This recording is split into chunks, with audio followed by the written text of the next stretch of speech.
Bonjour les Kimichou, je vous retrouve pour ouvrir ce nouveau book mail qui sera notamment pour le mois de juin, année 2023 s'il faut préciser. Le concept est assez simple, tout ce que je reçois, je l'ouvre en vidéo avec vous. Et j'ai accumulé quelques petites choses jusqu'à ce jour du 12 juin, jour de l'amour de ma vie. Du coup, on a...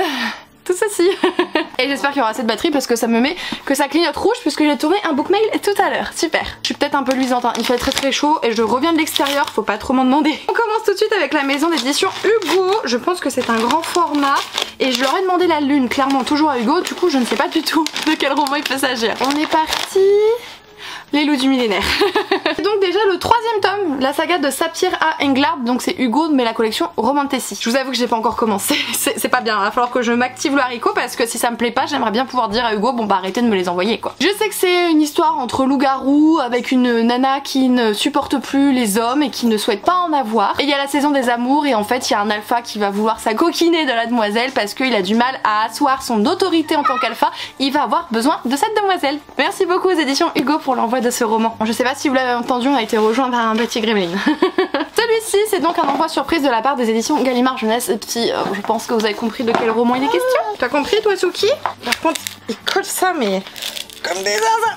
Après un gros effort et une tentative de déshabillage, j'ai réussi à ouvrir la bête. Je sens que le unboxing va être tendu puisque j'avais demandé à papa de rester avec Gabriella mais visiblement hein. Il s'agit donc du préquel de la saga Nous les menteurs et c'est donc Famille de menteurs. Apparemment la chose est phénomène TikTok. Ok, je ne savais pas.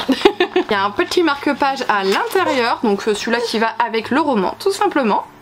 Et il y a également une petite enveloppe pour les lecteurs. Oh d'ailleurs apparemment c'est une lettre de l'auteur, c'est cool. Je vais pouvoir donc tranquillement lire la bête que je vais glisser à l'intérieur du roman. Alors je vous avoue que je sais pas si je vais le lire dans la mesure où en fait je n'ai pas lu le tome de base, donc ça c'est un préquel comme je vous l'ai dit. Du coup il faudrait déjà que je me procure Nous les menteurs et je sais pas si ça peut me plaire ou pas, il faut que je me renseigne parce que je sais même pas de quoi il est question, de quel type de roman c'est. Dans tous les cas merci à la maison d'édition Gallimard pour cet envoi surprise, j'espère que ça me correspondra, c'est tout. Je vous propose de continuer avec quelque chose qui me vient de Pluria. Je crois que Pluria c'est Lumen maintenant il me semble. Maman. Je te jure qu'elle a fait ça. Viens. Bon, normalement j'ai réussi à donner le colis au papa. On va voir ce que ça va donner. Parce qu'apparemment elle a fait une crise pour venir me rejoindre, du coup il l'a laissé faire. J'adore voir le retour écran et à quel point je suis brillante, c'est incroyable. Ah mais non mais c'est... Ah mais... Je l'avais pas reçu. Et non, je l'avais pas reçu, je confonds avec un autre roman. N'importe quoi. C'est le tome 6 de Kelana, donc c'est pas du tout Lumen, c'est La Martinière Fiction, je suis trop contente. Alors oui, je suis pas à jour, mais je suis trop contente, j'adore la saga Kelana de Sarah Gimas, du coup ça me fait trop plaisir. Bon, c'est un tome un peu spécial, c'est-à-dire qu'en fait on sort un petit peu de l'histoire et on se concentre sur le personnage ici de Kaol. Le pourquoi du comment j'en sais rien, parce qu'en fait je ne suis pas arrivée jusqu'à la fin du 5e tome. Ça sort quand cette affaire? Oh, c'est déjà sorti, le 2 juin. C'est juste que comme je vous l'ai dit, on est le 12 et que j'ai laissé certains colis de côté le temps de tourner cette vidéo, tout du moins de la débuter. Merci beaucoup du coup à La Martinière Fiction pour cet envoi. Lisez tout ce qu'il est, c'est beaucoup trop bien. Alors avant de passer à mon achat, j'ai reçu un gros truc comme ceci et en fait dedans normalement il doit y avoir peut-être même 2 romans, 2 livres en tout cas pour Gabriella. Joyeux anniversaire. Coquine, elle est gâtée hein, dis donc. Vous l'entendrez peut-être pleurer un petit peu en fond, je crois qu'elle me demande mais je fais ce que je peux. Elle est avec papa, je l'ai pas laissée toute seule, me faites pas passer pour une maman ingrate hein. Du coup, ils m'ont bien mis 2, oh c'est trop gentil. Je suis en contact depuis quelques temps avec les éditions Little Urban et en fait j'adore le travail de Béatrice Blue, donc j'ai hésité entre 2 et je leur ai dit écoutez envoyez-moi votre préféré entre ces 2 là et en fait ils m'ont dit non mais on peut vous envoyer les 2. Du coup le premier c'est La Magie des sorcières, donc toujours de Béatrice Blue, elle a fait les illustrations et l'histoire visiblement. Et le second, un petit peu plus actuel du coup, c'est Le Secret des Sirènes. La saga s'intitule Il était une fois. Je vous montre un petit peu des illustrations, c'est un petit peu moins chatoyant je dirais que la couverture mais ça reste quand même très joli, j'ai hâte de montrer un petit peu tout ça à Gabriella. J'adore le travail de Béatrice Blue. Tout comme celui des sorcières, il est absolument trop mignon. Oh, j'adore cette page, elle est trop belle. Oh, j'aime beaucoup. Merci beaucoup à Little Urban pour l'envoi de ces petites beautés qui tombent le jour de l'anniversaire de l'amour de ma vie. Je vais lui montrer tout ça juste après. Pour terminer, il me reste mon achat que j'ai été récupéré au Point Relais. Où est-ce que maman a mis le ciseau? C'est un achat que j'ai réalisé sur Vinted et je vais vous expliquer tout très rapidement dès que j'aurai réussi à ouvrir cette chose surtout. Il s'agit donc d'un duo, alors j'étais trop contente de voir ça. On a à la plume Mathieu Guibé et au dessin Nicolas Jamono. Il s'agit donc de Cosmographia, le testament des étoiles aux éditions du Chat Noir. C'est Aurélie en fait qui m'en a parlé parce que moi je connaissais pas du tout et quand j'ai vu ça j'ai dit mais il me faut ça, c'est pas possible. Regardez-moi un peu les illustrations, enfin c'est du Nicolas Jamono quoi mais... Oh là là mais ce mec il a un talent, c'est fou, c'est incroyable, je suis trop contente d'avoir ce bébé. Je me garde la surprise de quoi ça parle, je vous en reparle je pense très bientôt. Ça a l'air tellement magnifique, j'en peux plus, je suis trop contente de cet achat, vraiment. Tous les liens de tous ces livres seront en barre d'informations si vous souhaitez vous-même vous les procurer ou regarder un petit peu plus le résumé ou autre. On se dit à un autre jour pour d'autres unboxings. Coucou les petits michous, je vous retrouve donc j'ai reçu un petit quelque chose de très spécial et j'espère que vous le verrez puisque je n'ai plus de batterie. Ce petit quelque chose c'est pour le bal Vampiria. Vous allez voir c'est peut-être pour certains pas comme ça que vous allez imaginer votre tenue de bal. Mais moi j'avais très envie de ça et en plus je peux clairement le réutiliser pour mes photos donc ce sera top. Bon tout d'abord le packaging il est incroyable, je pense que vous le voyez. Bon la marque elle est écrite en gros si ça vous intéresse, c'est donc la marque Lace Made. J'ai juste ouvert l'enveloppe pour voir avec vous mais c'était une galère. On va voir la bête. Ça se présente bien jusqu'ici, ça fait très princesse, il adore. Et donc, qu'est-ce que j'ai pris? J'ai pris cette petite merveille, voilà. Bon, est-ce que ma personne va rentrer? On va voir, hein, mais sinon, il est super beau. Vous avez un grand travail au niveau des manches qui sont resserrées au bout, etc. Enfin bref, je le trouve trop beau. Et je vais la sortir pour le bal d'une jupe qui fait un peu jupon avec plusieurs étages, assez asymétrique. Enfin bref, j'ai déjà tout reçu et j'espère juste que ça le fera, c'est tout. Je vous reprends du coup la même journée. Alors spoiler, le corset ne me va pas, je suis obligée de le renvoyer pour la soirée Vampiria. Mais bon, bref, je vais me débrouiller. J'ai une gale de merlan frit, mais l'été ça va être souvent comme ça, donc soyez indulgents envers ma personne. J'ai récupéré ces colis tout à l'heure et en fait d'habitude j'attends d'en avoir plusieurs pour vous prendre, mais je suis beaucoup trop impatiente donc on va l'ouvrir tout de suite. C'est une commande que j'ai réalisée sur le site de la maison d'édition Hurlevent puisqu'ils ont organisé le week-end dernier durant 1 ou 2 jours le fait qu'il y ait les frais de port gratuits, donc c'est les frais de port mondial relais, donc à peu près 5 €. Donc je suis trop contente d'avoir pu bénéficier de 5 € au moins, c'était l'occasion pour craquer. Je me suis donc pris les fêlures de Wakefield Manor de S.A. Yarmouth. Sarah est l'une des personnes qui a fondé la maison d'édition et qui la dirige, elle est en plus de ça autrice. J'ai notamment lu d'elle un auto-édité, c'est Amour, gluten et sororité que j'avais adoré. Là on est du coup dans une toute autre ambiance, je sais qu'il y a un manoir avec une partie qui est abandonnée, l'autre non, des secrets de famille, des non-dits, des manipulations, enfin bref, un truc un petit peu plus historique qui se déroule au début du XXe siècle et en Angleterre. Moi ça me tentait beaucoup et comme j'aime beaucoup notamment les écrits de Sarah, j'ai envie de découvrir cela. De toute façon depuis que j'ai lu celui-là de Nora Leigh qui est publié dans cette maison d'édition, donc à savoir Des cendres sur tes mains, c'est vrai que je regarde de plus en plus ce que propose la maison d'édition bien que je la suive assidûment sur les réseaux sociaux. Bonjour les petits michous, je vous retrouve, je sais pas combien on est, j'ai oublié mon téléphone. On doit être quelque chose comme le 16, vendredi 16 juin, je sais plus. Et en fait j'ai reçu 2 paquets hier, j'attendais de voir s'il y en avait d'autres qui arrivaient, j'en ai pas aujourd'hui et est-ce que je suis impatiente?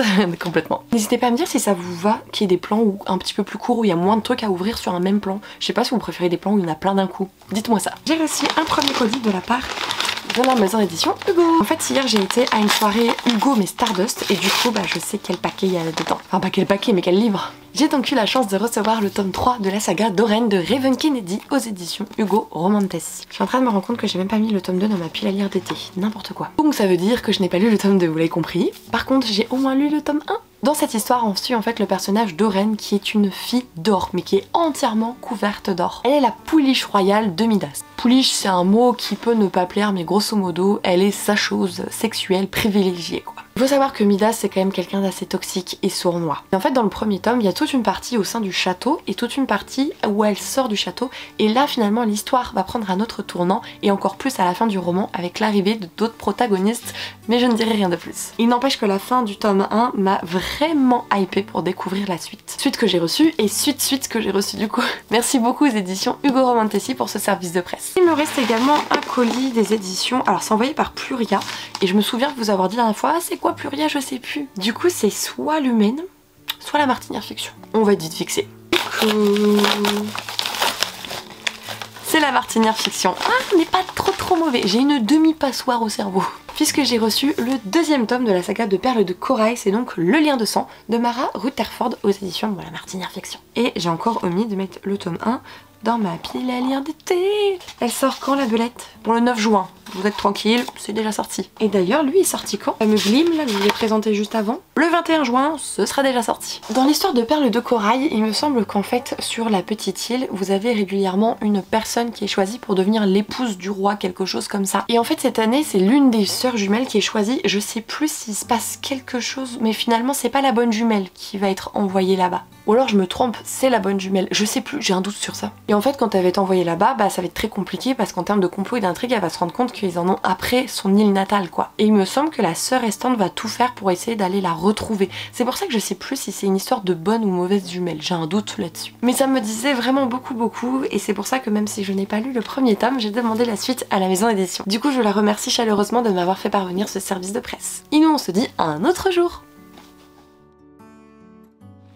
Coucou les Kimichou, je vous retrouve donc désormais pour clôturer cette vidéo book mail du mois de juin avec quelques petites choses. Si vous avez là, vous avez pu remarquer qu'il y a ceci qui est unboxé et un autre qui est unboxé, mais je vais vous expliquer pourquoi c'est pas totalement ma faute. Je vous propose de commencer à ce qui est déjà ouvert, ce sera beaucoup plus rapide. Celui-ci, je l'ai ouvert parce que, en fait, c'est vous qui m'avez fait craquer pour ce roman, notamment lors d'un live Twitch. Je vous le dis à chaque fois, je suis totalement transparente avec cela, mais les liens Amazon que vous avez en barre d'informations sont des liens affiliés. Par conséquent, quand vous utilisez un de ces liens pour acheter tout et n'importe quoi, Amazon en fait va me cagnoter un petit peu d'argent. Et à ce moment-là, j'ai pu recevoir notamment un chèque cadeau de quasiment 30 €. Et du coup je m'étais dit bon bah je vais vous faire choisir un petit peu le livre que je vais prendre en auto-édition sur Amazon. Parce qu'Amazon, il y a que les auto-éditions vraiment que je prends sur le site, sinon j'essaye vraiment de favoriser plutôt les libraires. Et du coup j'hésitais beaucoup, mais celui-ci me tentait tellement que lors d'un live Twitch, je vous ai dit est-ce que vous êtes d'accord que je prenne celui-là et tout, et je vous ai fait le résumé etc. M'avait dit oui Kimi, prends-le. Et par conséquent ce bébé c'est celui-ci, c'est donc La maison aux ailes déployées de Olivia Wildenstein et la saga se nomme Le royaume des corbeaux. Alors celui-là que je vous présente, je ne suis pas sûre que c'est celui-là que vous allez pouvoir acquérir. Puisque même si je vous parle d'auto-édition, il faut savoir que les droits ont été rachetés par une maison d'édition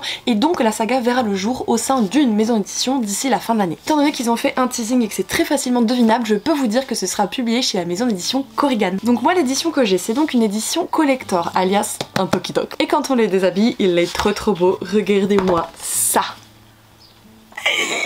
C'est fantastique, c'est incroyable, c'est tellement beau.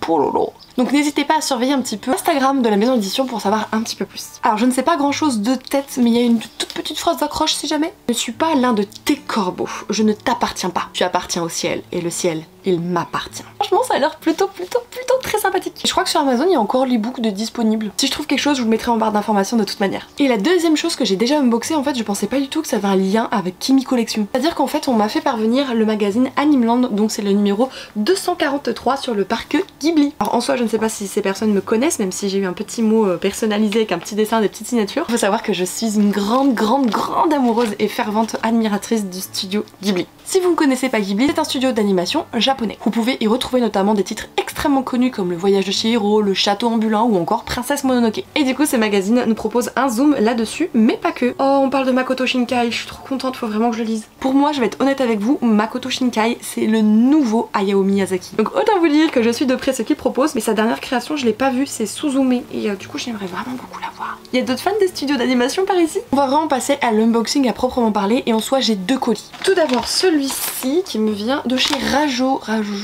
Ah si je sais. J'en ai parlé en plus dans la vidéo des sorties littéraires pour le mois de juillet. Si vous voulez la retrouver, je suis une gentille fille, je vous la mets dans le petit i. Et c'est une suite de saga dont je n'ai pas encore lu le premier tome. Il s'agit bien entendu de la saga Les enquêtes, non, le bureau des affaires non résolues, je sais pas pourquoi je voulais dire enquête, de Christophe Guillemot, et je vous l'ai dit précédemment, c'est aux éditions Rajo. Un petit dépliant presse. Si vous voulez savoir un petit peu dans quelle main vous pouvez glisser notamment pour des personnes à partir de 14 ans. Et cette petite chose paraîtra le 12 juillet, donc elle sera pas encore sortie quand vous verrez cette vidéo. N'ayant pas lu le tome 1, je préfère ne pas trop regarder le résumé de ce second tome. Par contre, je peux vous dire qu'on est vraiment dans ce genre d'histoire, un petit peu à la meurtre mode d'emploi qu'on a pu retrouver aux éditions Nathan, où en fait on va vraiment suivre et résoudre des enquêtes. Mais le tout dans un univers plutôt young adulte. Personnellement, j'avais adoré plus meurtre mode d'emploi, donc quand j'ai vu qu'il y avait ça dans le catalogue Rajo, j'en ai parlé tout de suite à la community manager et elle a accepté en plus de m'envoyer le tome 1 pour que je me fasse mon propre avis, et elle m'a envoyé le tome 2 dans la foulée, c'est trop gentil. J'essaie de vous le préciser au maximum avec les nouvelles lois, donc quand je vous dis que j'ai reçu, c'est vraiment un service de presse, donc on est sur une communication commerciale non rémunérée. Si tel est le cas, je vous le précise bien sûr. Et pour terminer cette vidéo, il me reste donc ce petit service de presse à unboxer avec vous. Il y a écrit que ça vient de City Edition, donc je suppute que ça vient de chez Korrigan. C'est drôle, on parlait d'eux au début de la vidéo en plus. En théorie, il n'y a qu'un service de presse presse que je n'ai pas reçue parce qu'il y en avait d'autres qui m'intéressaient mais ils en avaient plus dans les locaux, donc je suis passée un peu à la trappe. Et il s'agit donc de l'une de leurs premières dark romance, à savoir Savage Lands, le premier tome de Stacey Marie Brown. Je sais pas si vous allez bien le voir à la caméra, mais regardez, c'est tout shiny shiny, c'est trop beau. Dans les très grandes lignes, parce que j'ai envie de le lire cet été, donc je vais pas trop m'atteler justement à regarder le résumé, je peux vous signifier qu'on est dans un univers de fae. Les fae sont vus un petit peu comme les ennemis. En fait, notre héroïne qui les combat depuis toujours va se faire capturer et va donc être emprisonnée au sein du château des fae. Étant donné que c'est de la dark romance, nous sommes bien d'accord qu'il va sûrement y avoir des bisous cœur paillettes licorne au sein de ce château. Et je n'ai pas encore lu d'ailleurs à ce jour un roman des éditions Corrigan, c'est le deuxième que je reçois jusqu'ici. Du coup, déjà que j'ai mis le premier dans ma pile à lire d'été, ou tout du moins plutôt dans la pile à lire pour le challenge roman young adulte de la bouquinade, et bien peut-être que je glisserai celui-ci aussi cet été, je l'espère en tout cas. Et bien voilà les Kimichou, cette vidéo est à présent terminée. J'espère que vous avez apprécié découvrir ce mois-ci un petit peu tout ce qui a pu arriver dans ma boîte aux lettres, que ce soit des services de presse ou quelques petits achats inopinés. N'hésitez pas à me guider un petit peu pour cet été. C'est-à-dire que vous n'êtes pas sans savoir que les mois de juillet et août, sauf fin août, c'est vraiment plutôt des périodes assez creuses en termes de sorties littéraires et par conséquent de réception de services de presse. Souhaitez-vous malgré tout une vidéo pour chacun de ces mois ou je combine une vidéo pour faire les 2 mois? N'hésitez pas à me dire ça en commentaire. Je vous remercie de m'avoir suivi durant cette vidéo, je vous fais des gros bisous les Kimichou et surtout prenez soin de vous cet été, c'est très important. Ciao ciao.